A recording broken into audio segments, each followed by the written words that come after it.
Bonjour, alors aujourd'hui introduction à la leçon numéro 2 sur les nombres complexes, appelés géométrie. On va faire trois approches. Dans le descriptif de la vidéo, vous trouverez un énoncé en format PDF ainsi qu'un lien vers mon blog. Vous pouvez trouver divers documents de maths experte, maths spécialité de terminale. Si mon travail vous intéresse, n'hésitez pas à m'envoyer un pouce levé, ça m'encourage à continuer. Moi, l'ancien professeur de lycée, désormais à la retraite. Si vous avez besoin d'envoyer un message, j'y répondrai dans les jours qui viennent. Approche 1, plan complexe. Le plan est muni d'un repère orthonormé direct O, vecteur U, vecteur V. X et Y sont des nombres réels. À tout point M de coordonnées XY et à tout vecteur W de coordonnées XY, on associe un nombre complexe Z égale X plus Y. Alors dans un petit tableau, je vous rappelle que M a pour coordonnées X, Y. Le vecteur W, je préfère l'écrire X vecteur U plus Y vecteur V. Et le complexe ZX plus YI. C'est un peu comme si le vecteur U, on le remplaçait par 1, X fois 1, ça fait X, et puis le vecteur V, on le remplaçait par I. Question 1. Complétez le tableau suivant. Donc, je vous donne un certain nombre de points. Ce sera à vous d'indiquer le vecteur correspondant. Donc, pour le point B, on indiquera le vecteur B, et puis le complexe, ce sera ZB, bien sûr. Question 2, on considère le graphique donné ci-dessous. Placez les points ABC, représentez les vecteurs OA, OB, OC. Voilà, évidemment, l'idéal, c'est de prendre feuille et stylo et d'essayer de répondre à ces questions qui sont très faciles selon moi.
Question 1, complétez le tableau suivant.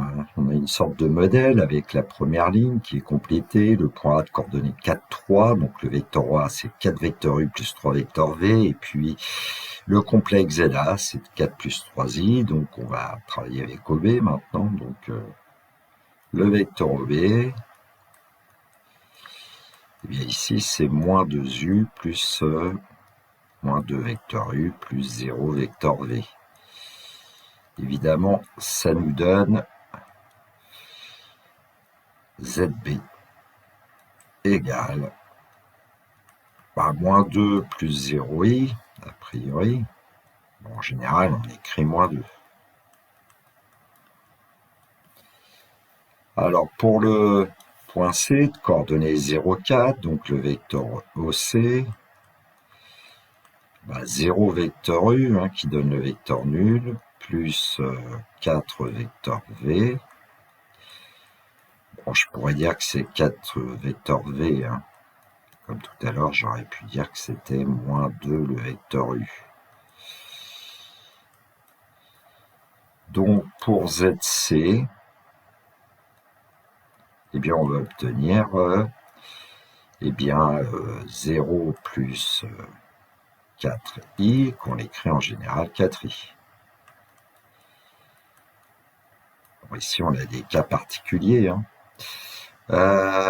Le point O, en fait, le point O, le vecteur OO, c'est 0 vecteur U plus 0 vecteur V, c'est-à-dire c'est le vecteur nul.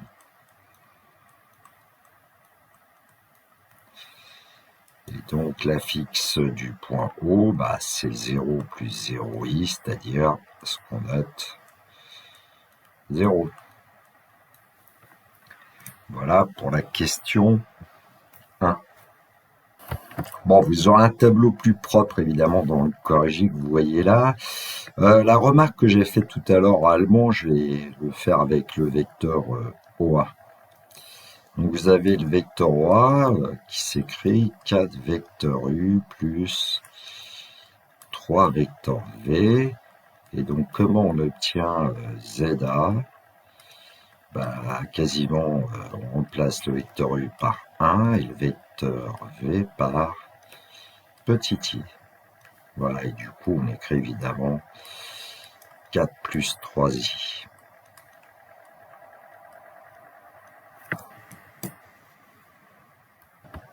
Question 2, on considère le graphique donné ci-dessous. Placez les points A, B, C, représenter les vecteurs OA, OB, OC.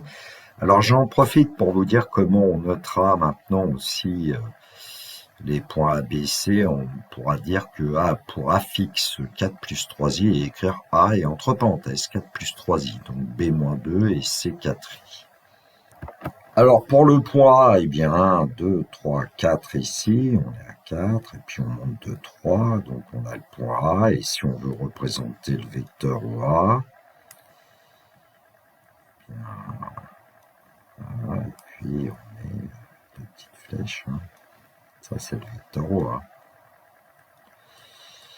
Pour le point B, d'affixe moins 2, c'est coordonnées moins 2, 0, le point B se situe ici, et puis si on veut avoir le vecteur OB, on trace le segment AB, une petite flèche au bout du point B. Le vecteur OB est pour origine O et pour extrémité B. Ensuite, il y a le point C d'affixe 4i, donc coordonnées 0, 4. 1, 2, 3 et 4. Donc, on a le point C et on trace le vecteur OC. Bon. Pas grand-chose de nouveau, sauf que ce que je vais faire, c'est vous faire voir avec le logiciel GeoGebra comment on peut réaliser cette figure.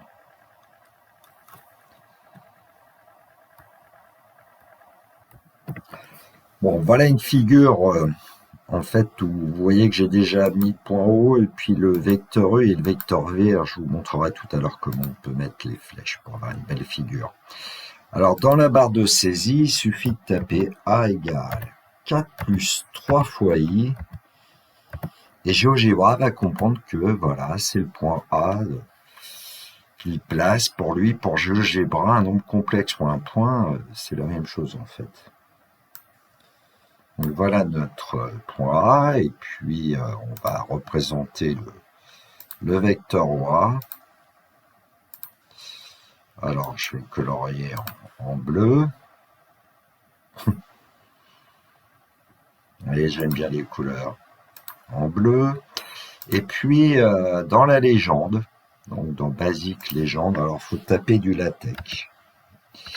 Alors on met un $, l'anti-slash, et puis de l'anglais overwrite arrow. Évidemment, vous n'êtes pas obligé de faire ça. Hein. C'est pour avoir une figure propre. On finit par un $. Et avec cette instruction, en fait, on va créer la flèche au-dessus. Voilà, donc on a notre vecteur OA. Bon, le point B. Alors, le point B, alors attention, pour le point B, il vaut mieux écrire -2 plus 0 fois i. Parce que si vous écrivez que -2, je sais pas trop ce que ça donne, mais ça peut poser problème parfois. Donc j'ai colorié en rouge, et puis on va représenter le vecteur OB. Alors dans la fenêtre algèbre, vous devez voir, il donne des noms, on peut toujours redonner certains noms. Hein. Alors le vecteur OB, c'est le vecteur A pour GeoGebra, et il vous met les coordonnées en colonne. Bon, alors tout à l'heure, j'avais créé pour le vecteur W une légende. Alors, évidemment, c'est un peu long à écrire à chaque fois, donc vous pouvez prendre la légende, CTRL-C pour copier, et puis vous cliquez sur le vecteur A, CTRL-V, et puis là, vous écrivez OB au lieu de A. Voilà. Problème avec les majuscules. Alors, on pourrait en profiter pour redonner un autre nom. Hein. On peut dire que c'est W2 si on veut. Comme là, le premier vecteur, on aurait pu l'appeler W. Hein.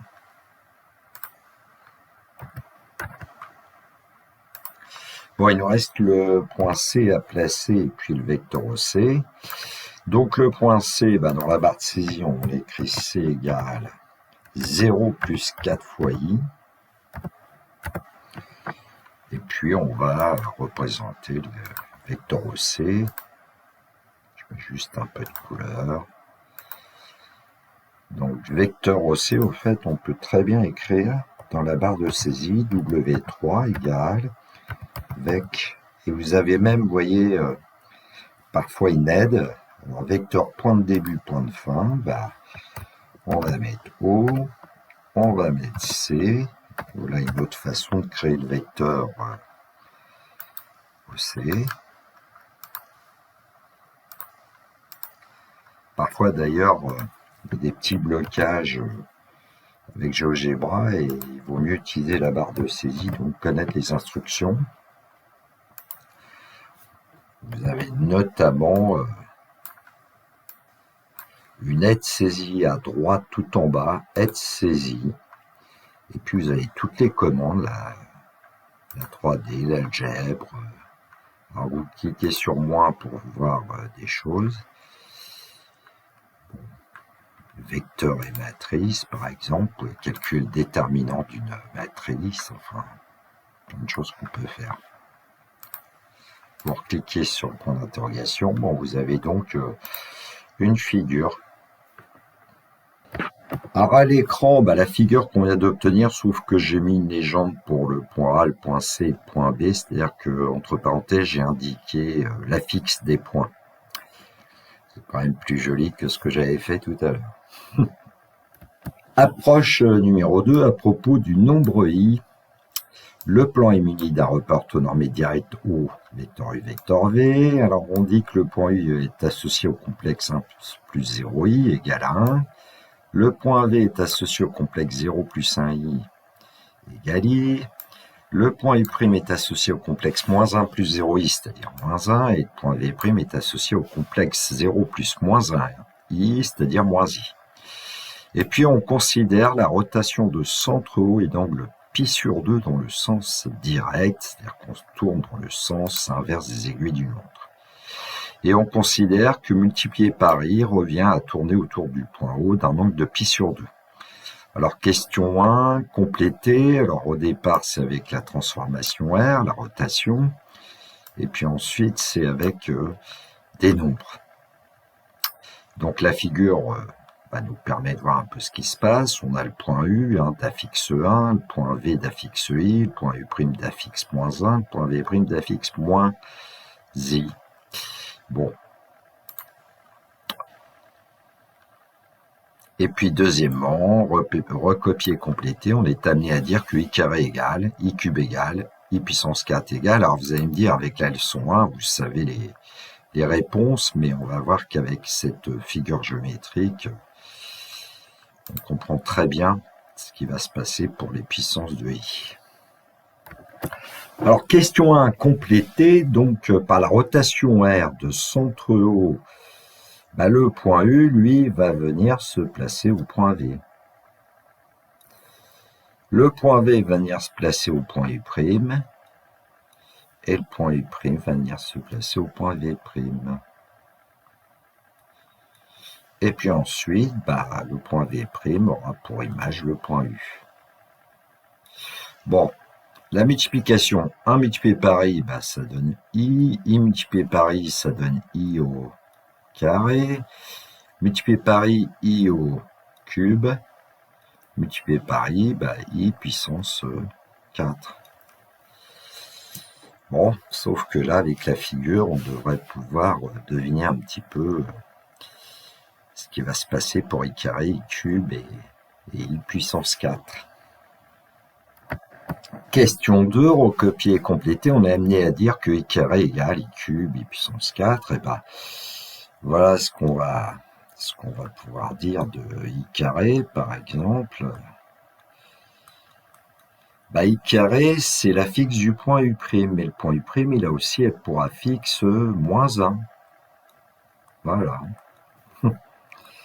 I au cube, c'est la fixe du point V', mais le point V' a pour affixe moins I. Ensuite, pour I puissance 4, qui est l'affixe du point U, le point U, son affixe aussi 1. Donc voilà. Donc avec la figure, vous voyez le fait que I carré égale moins 1, I cube égale moins I, I puissance 4 égale 1. On pourra démontrer aussi que la suite I puissance n est périodique de période 4. Petite remarque au passage, si vous vous intéressez au quadrilatère UV, U', V',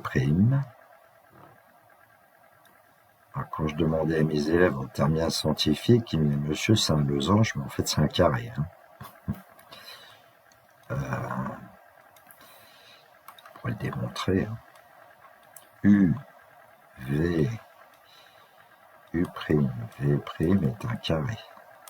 Un polygone régulier à 4 côtés.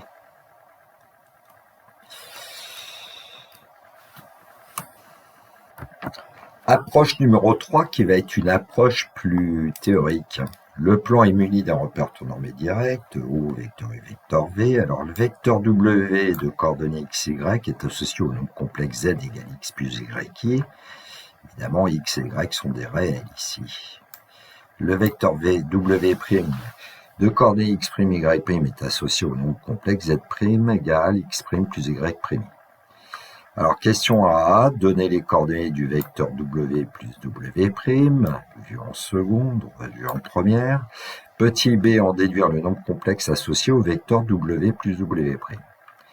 Question 2A, donner les coordonnées du vecteur lambda W où lambda est un réel. 2b, en déduire le nombre complexe associé au vecteur lambda, vecteur W. Question 3A, donner les coordonnées du vecteur moins W, et puis question 3B, en déduire le nombre complexe associé au vecteur moins W. Alors, question A, donner les coordonnées du vecteur W plus W', on connaît les coordonnées des vecteurs W et W', il suffit d'ajouter les abscisses pour obtenir l'abscisse, d'ajouter les ordonnées pour obtenir l'ordonnée. Question B, en déduire le nombre complexe associé au vecteur W plus W'. Ce nombre complexe, en définitive, c'est x plus x'. Je vais mettre des parenthèses, plus y plus y'. Alors, les premières ne sont pas obligatoires, mais celle-ci est obligatoire. Donc, on a quand même envie de développer x plus x', plus y', plus y'. Et puis ensuite, on va regrouper, on va avoir x plus y' qu'on va mettre ensemble. Et puis, je vais mettre des parenthèses si on veut, c'est pas obligatoire, plus, x' plus y'. Et qu'est-ce qu'on a fait apparaître en fait ici? Z plus Z'.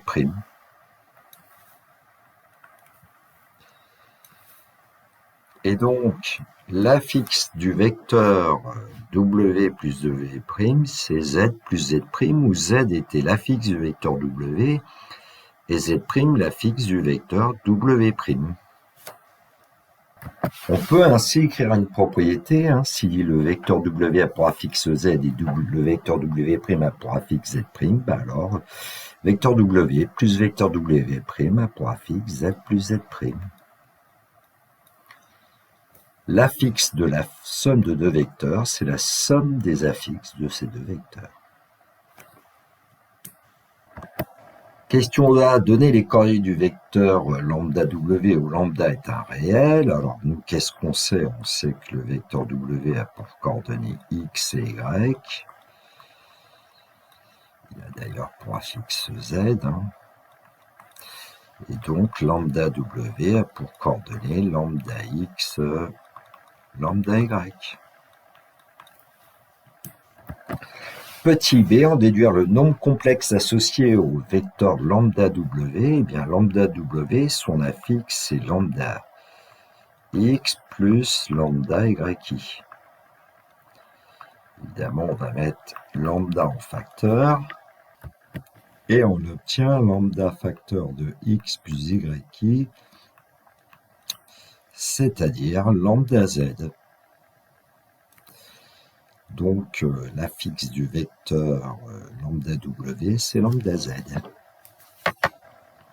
On peut ainsi énoncer une propriété. Si le vecteur W a pour affixe z, alors lambda vecteur W a pour affixe lambda z. Question 3, donner les coordonnées du vecteur moins W. Alors, nous, on sait que W a pour coordonnées x, y. Donc, évidemment, le vecteur moins W, en fait, c'est moins 1 fois le vecteur W, si on veut, c'est moins x, moins y. On pourra utiliser la question précédente, en fait, mais bon. Alors, l'affixe du vecteur moins W ensuite. Alors, en déduire le nombre complexe associé au vecteur moins W, d'après les coordonnées du vecteur moins W, ce nombre complexe c'est moins x, plus moins y, si on veut, c'est-à-dire moins x moins y, et donc on obtient moins facteur de x plus y, et comme x plus y c'était l'affixe du vecteur W moins z, et donc on va pouvoir dire que quand le vecteur W a pour affixe z, eh bien le vecteur moins W a pour affixe moins z.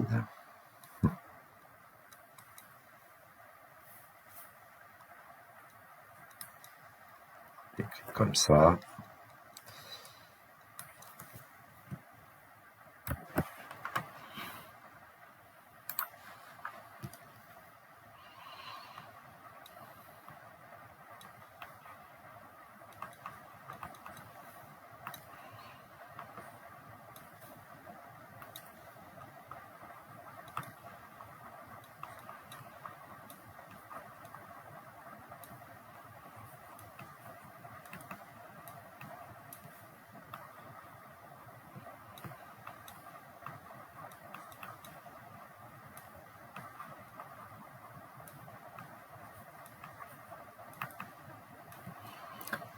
Une propriété, si le vecteur W a pour affixe z, alors moins vecteur W a pour affixe moins z. C'est quand même sympa parce que l'opposé d'un vecteur W a pour affixe l'opposé de l'affixe du vecteur W. Juste un complément pour voir l'affixe de la différence de deux vecteurs. On va dire que le vecteur W a pour affixe z, W' a pour affixe z'. Alors le vecteur W' moins W, on peut l'écrire par exemple W' plus l'opposé de W. Ouais, mais on sait que W' a pour affixe z', Et on sait que moins W a pour affixe moins Z. Donc on pourra dire que l'affixe du vecteur W' moins W, c'est Z' plus moins Z, c'est-à-dire Z' moins Z. Donc une propriété, si le vecteur W a pour affixe Z et W' a pour affixe Z', et bien W' moins W a pour affixe Z' moins Z. Voilà, cette vidéo est terminée pour moi. Il me reste à vous souhaiter une très belle journée. Surtout, prenez bien soin de vous, que la force soit avec tous ceux qui étudient. Au revoir.